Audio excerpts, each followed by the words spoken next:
ये property number 6 है gradient में, ग्रेडियंट की 6 नंबर प्रॉपर्टी आखिरी प्रॉपर्टी है। काम करते हैं इसके प्रूफ में। मान लेते हैं ए कांस्टेंट है ना, तो ए की वैल्यू मान लेते हैं a1i plus a2j plus a3k, और r मेरी लोकेशन वेक्टर होता ही है पहले से, तो r की वैल्यू तो पहले ही फिक्स है, xi plus yj plus zk। ठीक है, सबसे पहले हम ब्रैकेट वाला पार्ट सॉल्व करेंगे a डॉट डेल, और उसके बाद फिर r को लेके आएंगे। ठीक है, तो पहले a डॉट डेल सॉल्व करते हैं। a की value a1i a2j plus a3k dot del की वैल्यू अब तो याद हो गई है हमें, बार बार लिख लिख करके ये डेल ऑपरेटर की वैल्यू हमें याद हो चुकी है अब तक तो। ठीक है, फाइनली जैसे अब मल्टीप्लाई करेंगे तो आएगा a1 plus a2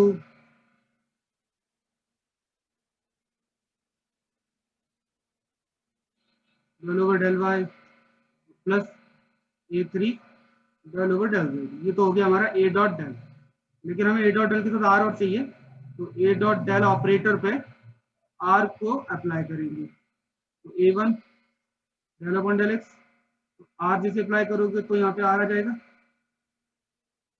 a2 r plus a3 del upon del z, तो r तीनों पे सॉल्व होगा ना। अब r की वैल्यू तो हमें पता है xi plus yj plus z के, तो r की वैल्यू पुट कर देते हैं। ठीक है, इक्वल टू a1 का तो a1 रहेगा डेल अपॉन डेल x, मिल जाएगा आपका xi yj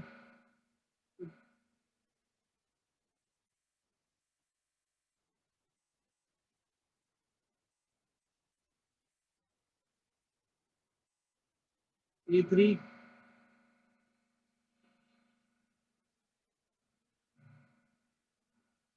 ठीक है, डिफरेंशियल करना आता है ना। डिफरेंशियल कैसे करें, एक्स का करेंगे तो एक्स के रिस्पेक्ट में कर रहे हैं, पार्शियली आंशिक अवकलन कर रहे हैं, एक्स के लिए करेंगे तो एक्स का ही होगा, वाई और जेड का डिफरेंशियल 0 हो जाएगा। ठीक है, एक्स का डिफरेंशियल करेंगे केवल आपका एक्स का होगा, नीचे लिख रहा हूं मैं, तो a1 एक्स का डिफरेंशियल 1 हो जाएगा, इसका 0 हो जाएगा, ये भी 0 हो जाएगा। ठीक है, a1 आई कैप बचेगा प्लस a2 जे कैप प्लस a3 के कैप, और ये वैल्यू वापस आपको मिल जाएगी 8। यही हमें प्रूफ करना था, एलएचएस लेके चल रहे हैं, आरएचएस आपका प्रूफ हो गया। ठीक है, इस तरीके से हम ये प्रूफ कर सकते हैं। ये आपका 6 नंबर प्रॉपर्टी थी, प्रॉपर्टी नंबर 6 था ये।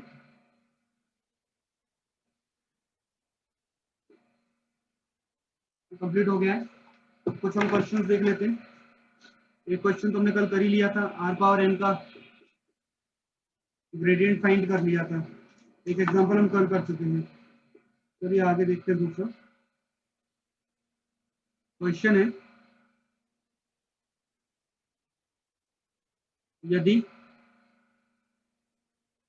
इफ आर की वैल्यू हमारे पास xi plus yj plus Z के है, और आर का जो मॉड्यूलस है, जो परिमाण है, वो स्मॉल आर अगर हम लिख रहे हैं, तो अब सिद्ध करना है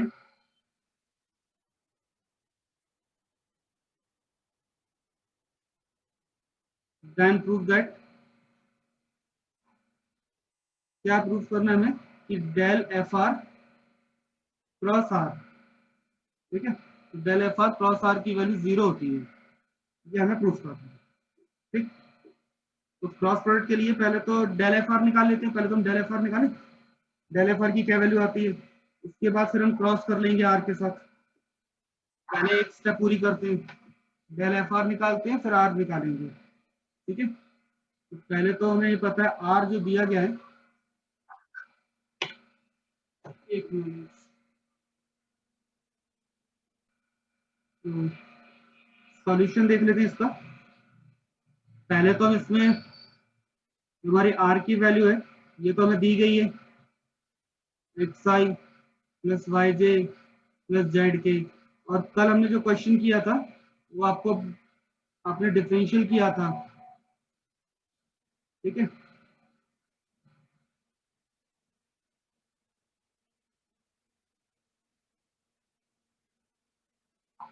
ठीक है, तो इसका डिफरेंशियल किया तो याद होगा आपको कि हमने del r upon del x निकालना पड़ा था, डिफरेंशियल आर का विद रिस्पेक्ट टू एक्स करना पड़ेगा, आर का differential with respect to y, r का differential with respect to z, तीनों चीजें कैलकुलेट करनी पड़ेंगी। ठीक है, तो उसके लिए हमें क्या चाहिए था, आर स्क्वायर। हम पहले तो आर स्क्वायर कैलकुलेट कर देते, r dot r,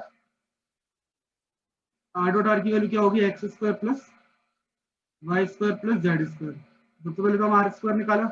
are square की वैल्यू की रिक्वायरमेंट क्यों है, क्योंकि हम डिफरेंशियल हम देखना चाहते हैं आर का डिफरेंशियल एक्स वाई और जेड के लिए कितना आएगा। क्यों, क्योंकि डेल का मतलब क्या है, डिफरेंशियल एक्स के लिए भी करना पड़ेगा, वाई के लिए भी, जेड के लिए भी। और इसमें एफ आर है, इसमें एक्स वाई जेड आर के साथ जुड़ा हुआ है, डायरेक्ट एक्स वाई जेड नहीं है। ठीक है, फंक्शन आर का फंक्शन है ये, मतलब एक फंक्शन एफ है लेकिन वैल्यू ये आर की लेता है, और आर जो है वो तीन वैल्यू इनपुट लेता है, कौन सी, एक्स वाई और जेड। तो आप एक्स में चेंज करोगे तो आर में चेंज होगा, आर में चेंज होगा तो एफ आर में चेंज होगा।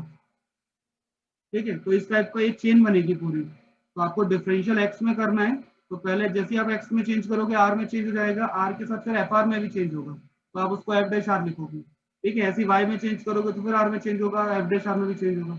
तो ये जो चेन बन रही है उसकी वजह से पहले मुझे डिफरेंशियल एक्स का आर का देखना पड़ेगा एक्स के लिए। ठीक है, कि आर का differential with respect to x क्या आएगा, और with respect to y, with respect to z, तीनों देखने पड़ेंगे। तो इसको डिफरेंशियल कर लेते हैं। तो with respect to x differentiate करते हैं पहले तो। ठीक है, तो यहाँ से आपको मिल जाएगा del r upon del x की वैल्यू एक्स अपॉन आर, और इसी प्रकार से विद रिस्पेक्ट टू वाई करेंगे तो वाई अपॉन आर मिल जाएगा, और विद रिस्पेक्ट टू जेड करेंगे, जेड के सापेक्ष अवकलन आंशिक, जेड अपॉन आर मिल जाएगा। तो ये तीनों वैल्यू तो आपकी कैलकुलेट हो जाएंगी। ठीक है, अब इसके बाद फिर हम निकालेंगे डेल एफ आर। पहले डेल एफ आर निकालें, तो डेल एफ आर का मतलब डेल की डेफिनेशन लिखें।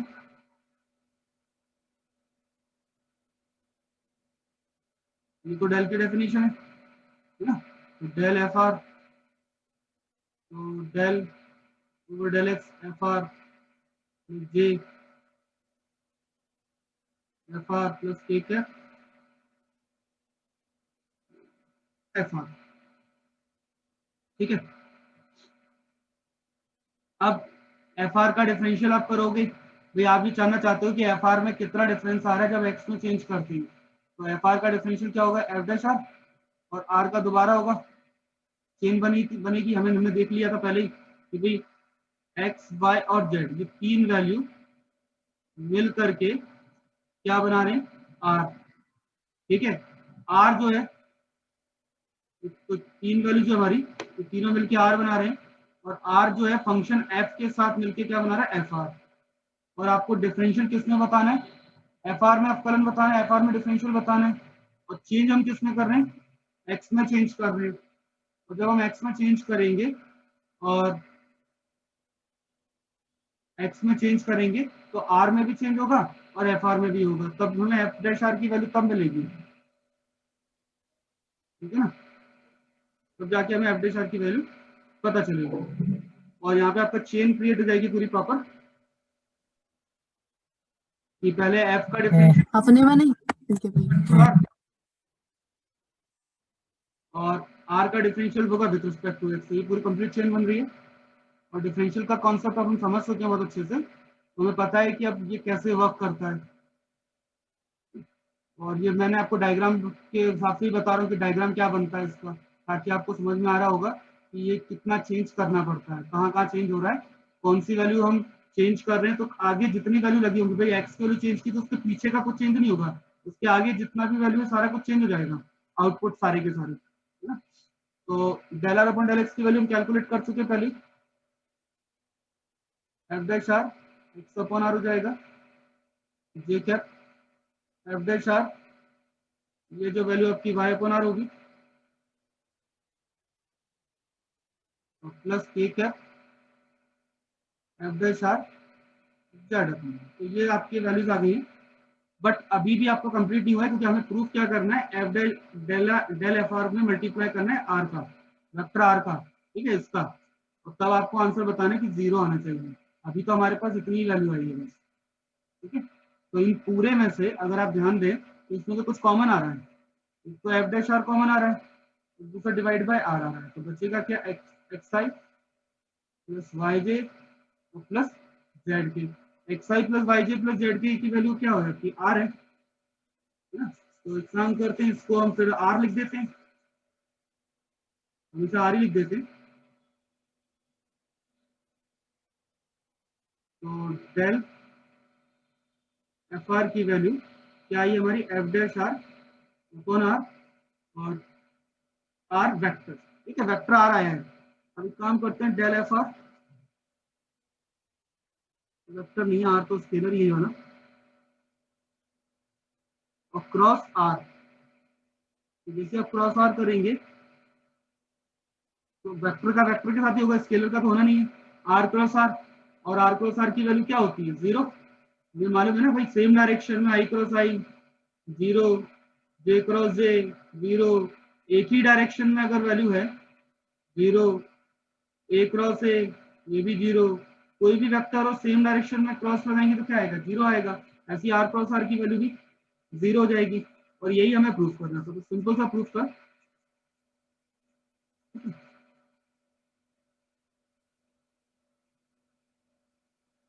तो ये आपका हो गया क्वेश्चन कंप्लीट। तो 2 सवाल हो गए आपके इसके, है ना, 2 क्वेश्चन हो गए हमारे कंप्लीट। तो और देख लेते हैं, सिंपल सा सवाल है, देख लो। एफ आपको दिया गया है x cube plus y cube plus 3xy, और आपको बताना है ग्रेडियंट एफ क्या होगा इसका। तो ग्रेडियंट निकालना है, ग्रेडियंट एफ क्या होगा। तो बहुत आसान सा काम दिया है ग्रेडियंट एफ निकालने के लिए, सिंपल सी वैल्यू है। तो हमें फाइंड करना है ग्रेडियंट एफ। ग्रेडियंट एफ की डेफिनेशन क्या होती है, डेल एफ, जिसमें डेल की value i del upon del x, f plus j del over del y, f plus k del over del z. ये हमारे पास हो जाएगा डेफिनेशन, यहाँ तक तो डेफिनेशन पार्ट है। इसके बाद क्या करते हैं, वैल्यू पुट करते हैं और डिफरेंशियल करते हैं, पार्शियल आंशिक अवकलन करेंगे वैल्यू पुट का मान रखने के बाद। तो एफ की वैल्यू पुट कर दें, 3 जगह एफ, तीनों जगह एफ की वैल्यू पुट कर देते हैं।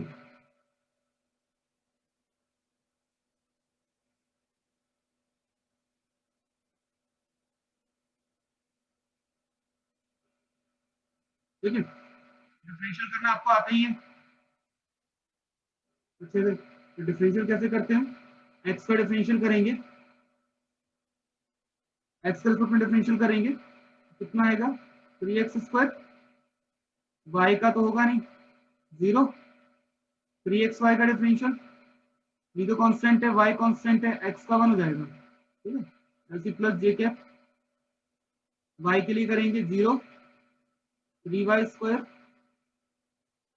3y का 3x का नहीं होगा, 3x कांस्टेंट है, y का डिफरेंशियल हो जाएगा 1, और प्लस के कैप, यहाँ पे z के लिए करना है डिफरेंशियल, तो z तो है ही नहीं ना भाई, x z नहीं है, y भी z नहीं है, और यहाँ भी z नहीं है, तीनों 0 हो जाएंगे। अब आपके पास क्या बच रहा है वो देखो, 3x² प्लस 3y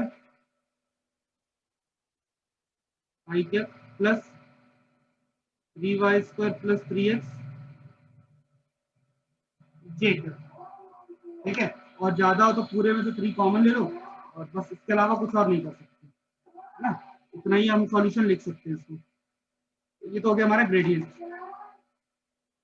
फाइनल, है ना। तो आपको डिफरेंशियल समझ में आ गया अवकलन। और एक आपको सरफेस दिया गया है स्केलर, समझो ये जो आपका सरफेस है, ये जो आपका क्षेत्र है, समतल है, कुछ भी है, सरफेस है, इसकी कोई ना कोई इक्वेशन, कोई ना कोई मैथमेटिकल फॉर्म तो होगा। देखो इसका अपना एक दायरा है, और इसका कुछ ना कुछ अपना एक क्षेत्र है, तो इस पूरे का कोई ना कोई मैथमेटिकल फॉर्म तो होगा एक्स वाई और जेड में। तो इसको मैं क्या लिख रहा हूँ, फाई एक्स वाई जेड। तो ये फाई एक्स वाई जेड पूरे इस क्षेत्र को रिप्रेजेंट कर रहा है, ठीक है। अब इसकी कोई पर्टिकुलर अगर दिशा अगर मैं देखना चाहूँ, पर्टिकुलर डायरेक्शन अगर देखना चाहूँ परपेंडिकुलर, अगर परपेंडिकुलर डायरेक्शन लेता हूँ, इसका लांबिक अगर दिशा लेता हूँ, तो परपेंडिकुलर डायरेक्शन हमेशा ग्रेडियंट होता है, ध्यान रखिए। ये हमने डिस्कस किया था कि हमेशा ग्रेडियंट होता है, व्युत्पन्न बोलते हैं शायद से ग्रेडियंट को, और ज्यादातर ग्रेडियंट बोलनी पसंद करते हैं, तो ग्रेडियंट होता है जो फाई का जो ग्रेडियंट होगा, मतलब जो सरफेस है वो हमेशा उसकी लांबिक दिशा होगी, हमेशा उसकी परपेंडिकुलर डायरेक्शन होगा, या परपेंडिकुलर को हम बोलते हैं नॉर्मल। एक नाम और याद कर लो, नॉर्मल। नॉर्मल मतलब परपेंडिकुलर डायरेक्शन, ठीक है। जो परपेंडिकुलर होता है वही हमारा नॉर्मल भी कहलाता है। जो लांबिक दिशा है वो आपका लंबवत होती है, तो लंबवत दिशा, लंबवत दिशा मतलब ग्रेडियंट का डायरेक्शन। तो ग्रेडियंट का जो डायरेक्शन होता है वो हमेशा परपेंडिकुलर होता है, ध्यान रखिए, ठीक है।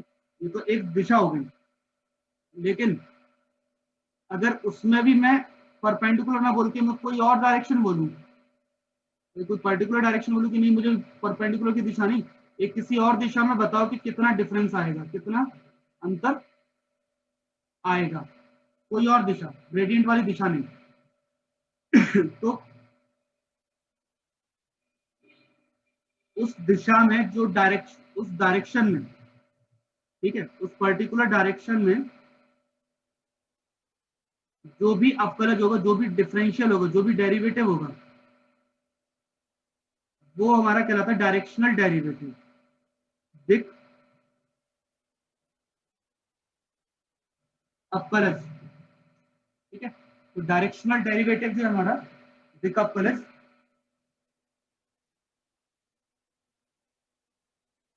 एक पर्टिकुलर दिशा में होता है, ठीक है। तो जैसे कोई एक सरफेस आपको दिया गया है phi x y z equal to 0, ये कोई सतह है समविभवीय, एक कोई पोटेंशियल सरफेस है,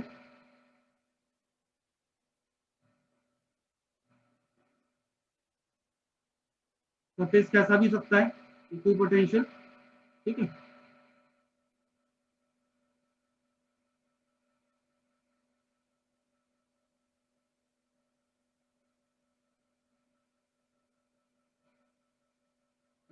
ये गोला जो हमने बनाया है, तो ये पूरा जो सरफेस है जैसे फुटबॉल जैसा, ठीक है, तो ये पूरा सरफेस प्लस पोटेंशियल बराबर है इक्वी पोटेंशियल सरफेस है, समविभवीय सतह है, ठीक है।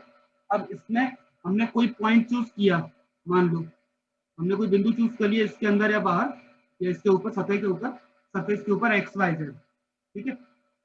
और इससे कोई एक पर्टिकुलर डायरेक्शन ले लिया कि मुझे इस एक ही दिशा में, इस एक ही दिशा में मुझे बताना है कि अगर इस दिशा में आगे बढ़ूं, अगर इस दिशा में हम आगे बढ़ेंगे तो कितना अंतर आएगा, कितना डिफरेंशियल जनरेट होगा, ठीक है। तो उस डिफरेंशियल को दिखाते हैं d phi upon d s से, यानी कि दिक अवकलज को हम बताते हैं d phi upon d s. और d phi upon d s की जो वैल्यू होती है, होगा तो ये ग्रेडियंट के हिसाब से ग्रेडियंट फाइव का डॉट प्रोडक्ट कर देंगे ए कैप से, और ए कैप की वैल्यू क्या होती है, ये ए कैप की वैल्यू है, ठीक है। तो ए कैप की वैल्यू आपकी ये होती है, आपको याद है।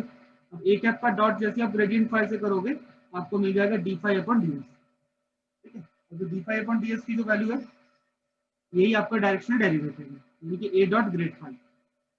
किसी बिंदु से पर्टिकुलर दिशा में कितना अवकलज होगा, कितना डायरेक्शन डेरिवेटिव बनेगा एक पर्टिकुलर डायरेक्शन में, उसको कैलकुलेट करना है तो दिक अवकलज की हेल्प लेनी पड़ेगी, डायरेक्शनल डेरिवेटिव की हेल्प लेनी पड़ेगी, और जिसका फॉर्मूला ये हो जाएगा d phi upon d s equal to a cap dot grad five.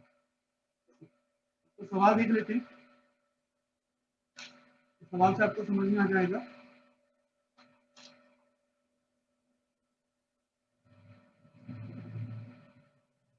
Question देख लो, सिंपल सा क्वेश्चन है।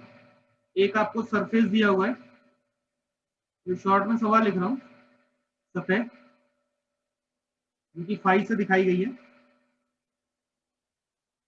X square y z plus 4x z square, ठीक है। ये आपको सतह दी गई है, ये आपको सरफेस दिया गया फाई। अब इस सरफेस पर एक पॉइंट है एक बिंदु है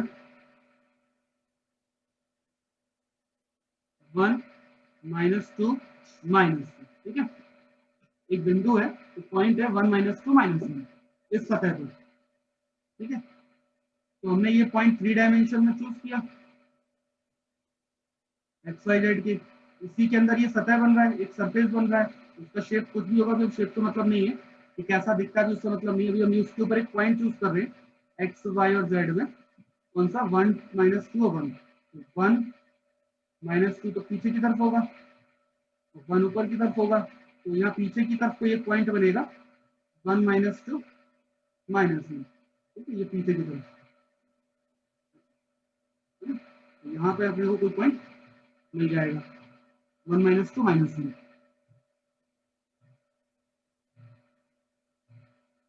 तो ये जो पॉइंट है, ये पॉइंट इस सरफेस पर है, ठीक। अब इस पॉइंट से हमें जाना है 2i - j -2k की दिशा में, इस डायरेक्शन में जाना है, इस दिशा में हमें ट्रैवल करना है, ठीक है। अब ये दिशा कौन सी होगी, अगर आपने वेक्टर पढ़े होंगे तो ये लोकेशन है पॉइंट 2 -1 -2 का, तो x की वैल्यू 2, y की वैल्यू -1 पीछे है ना, और x की वैल्यू z की वैल्यू -2, तो इस दिशा में मतलब कोई पॉइंट होगा मेरे पास पीछे की तरफ 2 -1 -2, यहाँ से मुझे इस दिशा में एक ट्रैवल करना है, ठीक है। और इस दिशा में मुझे डायरेक्शनल डेरिवेटिव चाहिए, डायरेक्शनल डेरिवेटिव फाइंड करना है, ठीक है। कलर क्या है, ठीक है। तो डायरेक्शनल डेरिवेटिव फाइंड करना, मुझे सरफेस दिया, एक सतह दी है फाई, जिसमें पॉइंट दिया है -1 -1 -2 -1, तो यहाँ से मुझे शुरू करना है, इस पॉइंट से मुझे इस दिशा में जाना है, तो इस दिशा में जाने के लिए जाने पर मेरा डायरेक्शनल डेरिवेटिव क्या होगा, मैं एक तो ये जानना चाहता हूँ, ठीक है। दूसरी बात, ये तो पहली बात होगी जो मुझे पता करनी है। दूसरी चीज जो जिसकी मैं जानना चाहता हूँ, वो ये है कि ये जो डायरेक्शनल डेरिवेटिव है वो मैक्सिमम कौन सी दिशा में होगा, अधिकतम, अगर ये अधिकतम है तो इसकी दिशा कौन सी है, इसका डायरेक्शन कौन सा है। अभी तो हम जा रहे हैं इस डायरेक्शन में, तो ये जरूरी नहीं कि वो मैक्सिमम हो, लेकिन मैक्सिमम होगा तो किस दिशा में होगा, और जिस भी डायरेक्शन में मैक्सिमम है तो इसकी मैक्सिमम वैल्यू बताइए, अधिकतम मान क्या होगा, इसकी मैक्सिमम वैल्यू क्या हो सकती है, ठीक है। और तीसरी बात हुई, चौथी बात, हमें चाहिए unit normal vector, unit normal vector, मात्रक अभिलंब सदिश। तो ये आज का अपना मेन सवाल यही है, इसको आज हम खत्म करेंगे, बस यही एक सवाल हमें पढ़ना है अच्छे से कि डायरेक्शनल डेरिवेटिव फाइंड करना है सरफेस फाई का, इस बिंदु पे इस दिशा में जाना है, क्या वैल्यू होगी, अधिकतम कौन सी दिशा में होगा, कितना होगा, और यूनिट नॉर्मल वेक्टर बता दीजिए, ये पूछा, ठीक है। सवाल समझ में आ गया, सॉल्यूशन देख लेते हैं। सबसे पहले तो आपको जो सतह दी गई है फाई, वो लिख लेते हैं, x² yz + 4x z², ठीक है। डायरेक्शनल डेरिवेटिव निकालना है, डिकपलेज निकालना है, फॉर्मूला क्या होता है, d phi upon d s की value, d phi upon d s की जो वैल्यू है वो होती है a cap dot grad phi. तो सबसे पहले तो मुझे फाई का ग्रेडियंट निकालना है और ए कैप निकालना है, ठीक है। तो सबसे पहला काम है फाई का ग्रेडियंट निकालूं, मतलब डेल फाई मतलब डेफिनेशन,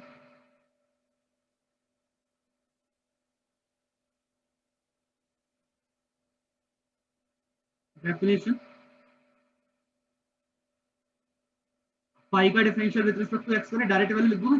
अब तो आ गया समझ में आप लोगों को, एक्स का डिफरेंशियल होगा तो आएगा 2x yz constant plus x का डिफरेंशियल 1 हो जाएगा, 4 बचेगा, z स्क्वायर बचेगा। ऐसे ही j cap with respect to y differential करेंगे तो आएगा x² z प्लस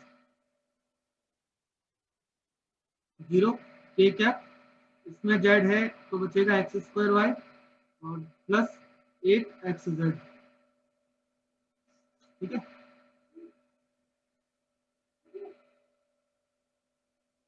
ठीक है। तो ये जो वैल्यू है आपकी ग्रेडियंट आ गया है, लेकिन यहाँ पर एक कंडीशन और दी है कि जो ग्रेडियंट है उसको एक पॉइंट पे बोला गया है। तो एट पॉइंट, एक पॉइंट बोला गया, उससे बात कर रहे हैं। तो ग्रेडियंट जो है निकालने को कहा गया, डायरेक्शन डेरिवेटिव बोला गया, वो हम यहाँ पे इस पॉइंट से खड़े होकर बात कर रहे हैं।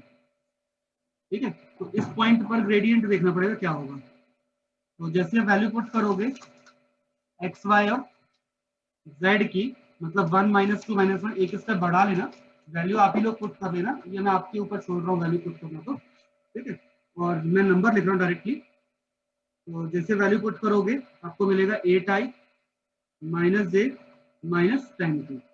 ये आ गई आपकी ग्रेडियंट फाई की वैल्यू। ठीक है, पहला स्टेप कंप्लीट। अब आपको चाहिए डायरेक्शन ए कैप। ठीक है, तो दिशा तो आपकी ए कैप माननी पड़ेगी। तो जो आपको डायरेक्शन दिया है वो आपको नाम नहीं दिया उसका, तो उसका नाम हमें ए कैप हम अपनी मर्जी से मान रहे हैं। तो माना दी गई दिशा, जो डायरेक्शन दिया गया है उसे मान लेते हैं ए कैप।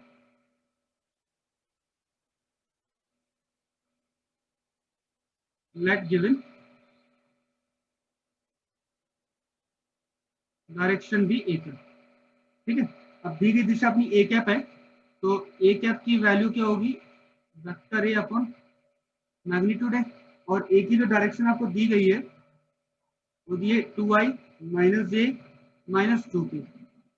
और मैग्नीट्यूड कैसे निकालते हैं अपन, अंडर रूट में जाएगा ये 4 + 1 + 4। ठीक है, तो 2i -j -2k और डिवाइडेड बाय कितना जाएगा 3। ठीक, अब अपन लिखते हैं हेडिंग डायरेक्शनल डेरिवेटिव।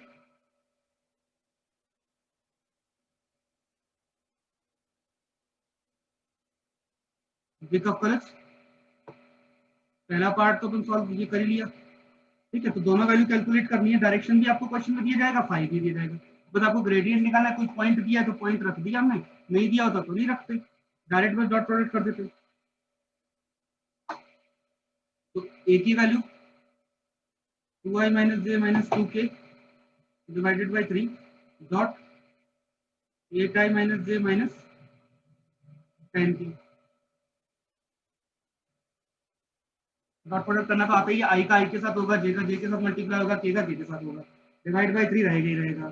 कितना जाएगा 16 + 1 + 20 डिवाइडेड बाय 3, ये होगा 37/3, 37/3। ये आपकी पहला पार्ट हो गया कि पहला पार्ट कंप्लीट है। ठीक है, एक हो गया। अब ये बोल रहे हैं कि भाई कौन सी डायरेक्शन मैक्सिमम होगा, तो हमें पता है कि जो मैक्सिमम डायरेक्शन होता है वो हमेशा परपेंडिकुलर होता है। ध्यान रखिए, जो भी चीज होगी वो मैक्सिमम चलेगी परपेंडिकुलर डायरेक्शन में हमेशा। ठीक है, तो इसको हम लिखेंगे, हम जानते हैं वी नो दैट। ठीक है, डायरेक्शनल डेरिवेटिव डॉट प्रोडक्ट है ना, क्योंकि डायरेक्शनल डेरिवेटिव क्या है, डॉट प्रोडक्ट। ठीक है, और डॉट प्रोडक्ट क्या होता है, साइन थीटा निकलता है ना, तो एंगल थीटा। तो एंगल थीटा वैल्यू मैक्सिमम कब देगा, π/2 पे, है ना। तो π/2 पे वैल्यू मैक्सिमम देगा, यानी कि 90 डिग्री पे। तभी हम बोल रहे हैं कि भाई मैक्सिमम वैल्यू आपको मिलेगी π/2 यानी कि 90 डिग्री पे। Directional derivative is maximum in the perpendicular direction, in the perpendicular direction, in the direction of normal, ऐसा बोल दो, in the direction of normal. ठीक है, हम जानते हैं कि दिक ऑफ कलच अविलंब की दिशा में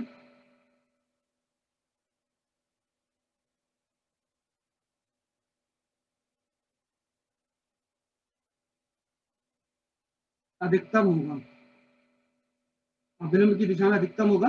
और हमें पता है कि जो ग्रेडियंट का जो डायरेक्शन है वो परपेंडिकुलर होता है। And direction of gradient, direction जो होता है ग्रेडियंट का वो भी वही होता है, इज सेम और ग्रेडियंट का की दिशा भी वही है, यानी कि ग्रेडियंट की दिशा में मैक्सिमम होगा, सीधी सी बात है, जो हमने लिख दिया तो सेकंड पॉइंट हो गया। अब जो बोल रहे हैं कि कितना होगा इसकी वैल्यू बताओ, तो इसका मैग्नीट्यूड निकाल लेते हैं। ग्रेडियंट का मैग्नीट्यूड क्या होगा, 8i माइनस जे माइनस 10k। इसका मैग्नीट्यूड निकालें तो क्या होगा, अंडर रूट 64 प्लस 1 प्लस 100, ये हो गया रूट 165।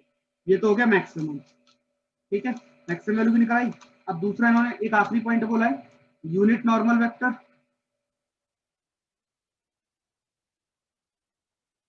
अभिलंब मात्रक सदिश। तो अभिलंब मतलब याद हो गया होगा आपको भाई, नॉर्मल का मतलब भी परपेंडिकुलर होता है, और परपेंडिकुलर में कौन है, ग्रेडियंट है। तो ग्रेडियंट का क्या निकालना है, यूनिट वेक्टर निकालना है, मात्रक सदिश, यानी कि उसको हम लिखते हैं परपेंडिकुलर को एन कैप, ये ध्यान रखिए।